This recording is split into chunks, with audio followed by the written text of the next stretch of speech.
దుస్వప్నం వచ్చినప్పుడు పరిహారం ఏమిటి? స్నానం చేయాలి. భయంకరమైన కలోటు వచ్చిందనుకోండి, స్నానం చేస్తే దాని ఫలితం పోతుంది. కానీ స్నానం చేయలేకపోతే అత్యంత హేయమైన వస్తువు ఇంట్లో ఉండేది ఏది అంటే మంచం ఒక్కటే. మంచం మీద చిట్ట చివరికి ఏది అంగీకరింపబడలేదంటే శరీర త్యాగం కూడా అంగీకరింపబడలేదు. అంతకన్నా భోగ వస్తువు ఇంకోటి లేదు. అందుకే ప్రాణం పోతోందనుకోండి, వాడంతటా వాడు మంచం దిగలేడు. అందుకే ఏం చేస్తారంటే ప్రాణం పోతోందంటే మంచం నుంచి దింపేస్తారు కిందకి. ఆ ప్రాణోత్క్రమణం అలా జరగకూడదు అని వాడు అదైన శౌచంతో వెళ్ళిపోవాలి కాబట్టి కిందకి దింపేస్తారు. అయినప్పుడు మీరు ఒక్కటి ఆలోచించండి, ఆ భోగమునకు ఎక్కడ అనుభవించాలో అక్కడ అనుభవించాలి తప్ప అది విడిచి చేయడానికి వీలు లేదు. మంచం అన్నది అంత భోగకారకమైనటువంటి వస్తువుగా చెప్పబడి అది దాని మీద కూర్చుని భగవన్నామని కూడా చెప్పరు. ఒకప్పుడు మా ఇంటికి ఒక పౌరాణికులు వచ్చారు. ఆయన పాపం మా ఊరేదో ఉపన్యాసాలు చెప్పడానికి వచ్చారు. వచ్చి అకస్మాత్తుగా వారికి జ్వరం వచ్చింది. వారి భార్య గారు 2 రోజుల క్రితమే ఇంట్లో ఏదో సందర్భం ఏర్పడితే ఆవిడ వెళ్ళిపోవలసి వచ్చింది. ఎవరు వండి పెట్టేవారు లేరు. ఆయనకి చలి జ్వరం వచ్చి వణికిపోతున్నారు.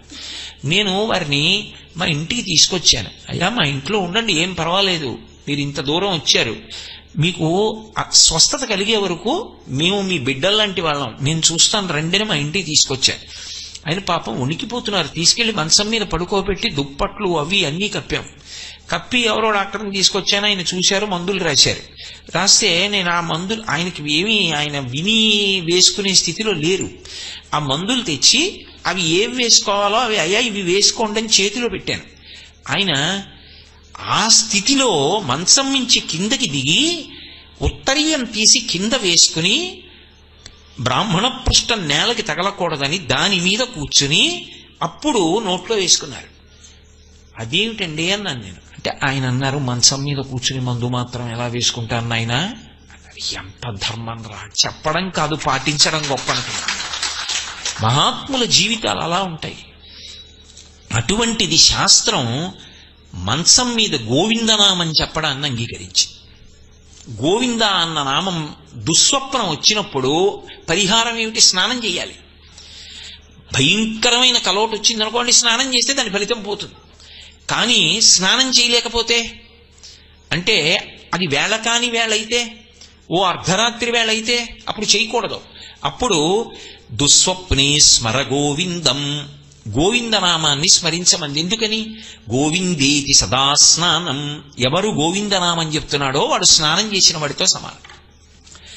స్నానానికి నీటికి అంత శక్తి ఉన్నది అని వేదం నిర్ధారిస్తోంది. కాబట్టి దుస్వప్న ఘాతంచ, అది లౌల్యమును పోగొడుతుంది, దుస్వప్నములను పోగొడుతుంది. తపశ్చ మేధా, తపస్సు చెయ్యడానికి యోగ్యమైన శక్తిని కల్పిస్తుంది. తపస్సు అంటే అన్ని వేళలా ఏదో అరణ్యంలోనో ఓ కుటీరంలోనో కూర్చుని ఓ బ్రహ్మదండం పెట్టుకుని దాని మీద చెయ్యి పెట్టుకుని జపమాల తిప్పడము అని నేను ప్రతిపాదిస్తున్నానని మీరు అనుకోకూడదు. శృణ్వంతపః అంది శాస్త్రం. వినడం తపస్సు. మీరు ఒక 2 గంటల పాటు భగవంతుడి మీదే దృష్టి పెట్టి వింటున్నారనుకోండి ఒక విషయాన్ని, మీరు 2 గంటలు తపస్సు చేశారు అని శాస్త్రం వేస్తుంది.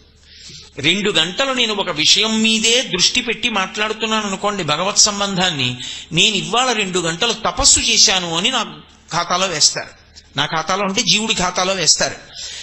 ఈ తపస్సు చేయడానికి యోగ్యత ఎక్కడి నుంచి సిద్ధిస్తోందంటే మనసు నిలబడాలి. శరీరం రావడం గొప్పదే, అదంత తేలికైన విషయం కాదు. నిశ్చయాత్మకమైన బుద్ధి పనిచేసి భగవంతుని యొక్క అనుగ్రహ ప్రసరణము జరిగితే తప్ప తపస్సు చేయగలిగినంత శక్తిని ఎందుకు కట్టబెడతాడు? 2 గంటలు ఇవాళ తపస్సు చేసిన ఫలితం ఒకటి ఖాతాలో వెయ్యాలి అంటే దాని యోగ్యతలు చూడకుండా అవకాశం ఇస్తాడు ఈశ్వరుడు. వీడికి ఫలితం ఇవ్వచ్చా చూసి ఇస్తాడు. ఇచ్చినప్పుడు ఇక్కడికి వచ్చాడు పాపం, ఆయన తప్పేం లేదు, కానీ కులుకుతున్నాడు. ఏమిటి ఉపయోగం?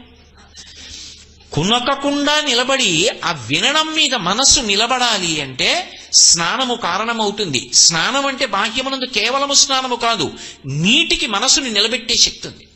అంటే నేను ఇదేదో గొప్ప కోసం చెప్తున్నానని మీరు అనుకోకండి. మా చిన్నతనంలో 4 గంటలకి నిద్ర లేపి ముందు ఒరే నువ్వు స్నానం చేసి నమస్కారం చెయ్యాలని లేపేవారు, చదువుకోమని లేపేవారు కాదు, భగవత్ సంబంధం చెప్పి నిద్ర లేపాలి. అందుకని నిద్ర లేపి నూతిగట్టు దగ్గరికి వెళ్ళి ముందు నీళ్లు పోసుకురా, ఒళ్ళు తర్వాత రుద్దుకుని స్నానం చేద్దు కానీ ముందు నీళ్లు పోసుకురా అనేవారు. చేత్తో నీళ్లుతోటి తలమించి పోసేసుకుని తుడిచేసుకుని అప్పుడు ఏదో బట్ట కట్టుకుని వచ్చి కూర్చున్న తర్వాత వీపు ఆంచడానికి వీల్లేదు, ఇలాగా గోడకి సాపేసుకుని నేల మీద కూర్చుని పుస్తకం ఇలా పట్టుకుని వెన్నుపాము నిటారుగా పెట్టి గడగడా చదువు అనేవారు. అలా కూర్చుని మనసు నిలబెట్టడానికి మళ్ళీ ఆవలింత రాకుండా చదివినది లోపలికి వెళ్ళిపోవాలి. నేను తిన్న అన్నం నేనైపోయినట్టు, నేను చదివినది నేనైపోవాలి, ఎప్పుడైనా అది జ్ఞాపకానికి రావాలి మళ్ళీ. అందుకు ఛందోబద్ధమైన కవిత్వం వచ్చింది. ఛందోబద్ధంగా ఎందుకు ఇస్తారంటే అది ధారణ చెయ్యడానికి యోగ్యమవుతుంది. అది ధారణ చేయవలసిన అవసరం లేదనుకోండి, వచనంగా రాస్తారు. ఏదో గజేంద్రమోక్షణ ఘట్టంలో అరణ్యాన్ని వర్ణిస్తున్నారనుకోండి, అక్కడ పులులున్నాయా సింహాలున్నాయా ఇవన్నీ గుర్తెట్టుకోక్కర్లేదు, ఎన్ని చెట్లున్నాయి ఏ రకాల చెట్లున్నాయి వచనం రాస్తారు. ఒక పద్యం జీవితాంతం గుర్తుపెట్టుకోవలసిన విషయం అది. అది మరిచిపోయారనుకోండి జీవితం యొక్క అభ్యున్నతికి ఒక హేతువు పోయినట్టు అవుతుంది. అయినప్పుడు అది గుర్తుండాలి అంటే దాన్ని ఛందస్సులో ఇస్తారు. ఛందస్సులో ఇస్తే తొందరగా పట్టుకుంటుంది మనస్సు. పుస్తకం చదివాడు అంటే తాను పుస్తకం అయిపోవాలి, అప్పుడు ధారణలో ఉంటుంది. అది తపస్సు. ఆ జ్ఞాపక శక్తి దేని వల్ల వస్తుంది అంటే మేధ. అంటే జ్ఞాపక శక్తి పెరగడానికి హేతువేది జలస్పర్శ చేత. ఆ జలస్పర్శ కలిగితే తప్ప, ఆ స్నానము చేస్తే తప్ప అసలు ఎదురుగుండా ఉన్నదాన్ని పట్టుకోగలిగిన శక్తి రాదు. గురువుగారు కూర్చొని ఒక మాట చెప్తున్నారు అనుకోండి, శిష్యుల్ని చుట్టూ కూర్చోబెట్టుకుని గురువుగారు ఊపిరిని పణంగా పెట్టి చెప్తున్నారు. గురువుగారు ఊపిరిని పణంగా పెట్టి ఒక విషయం చెప్తున్న దాన్ని పరమ శ్రద్ధతో శిష్యుడు అందుకోవాలి. అది ఎలా ఉండాలి అంటే ఆవు పాలు పితుకుతున్నట్టు ఉండాలి.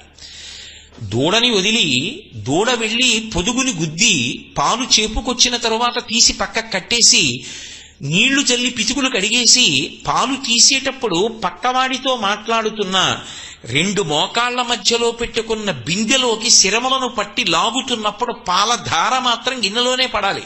పక్కకు పడిపోయిందా పాలు నేలపాలైపోతాయి. పాలు ఎంత శ్రద్ధగా పితుకుతారో గురువుగారి దగ్గర కూర్చుని గురువుగారు మాట్లాడుతున్నప్పుడు వినడం అలా ఉండాలి. అప్పుడది విన్నది చదివినది ఎవరు ఎదురుగుండా కూర్చున్నాడో వాడైపోతుంది. అది మేధా, జ్ఞాపకంలో అలా ఉండిపోతుంది. ఆ సందర్భం వచ్చినప్పుడు తక్కువ జ్ఞాపకానికి వచ్చి ఓ గురువుగారు చెప్పారు నేను ఇలా బ్రతకాలి అని అలా బ్రతుకుతాడు.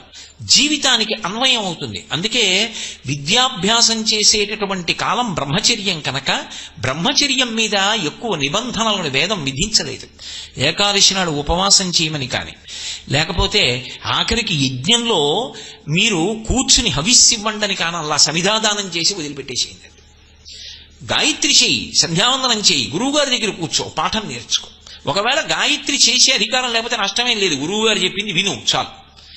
గురువు గారి దగ్గర నేర్చుకున్నది ఏదో అదే తర్వాత జీవితాంతం పనికొస్తుంది.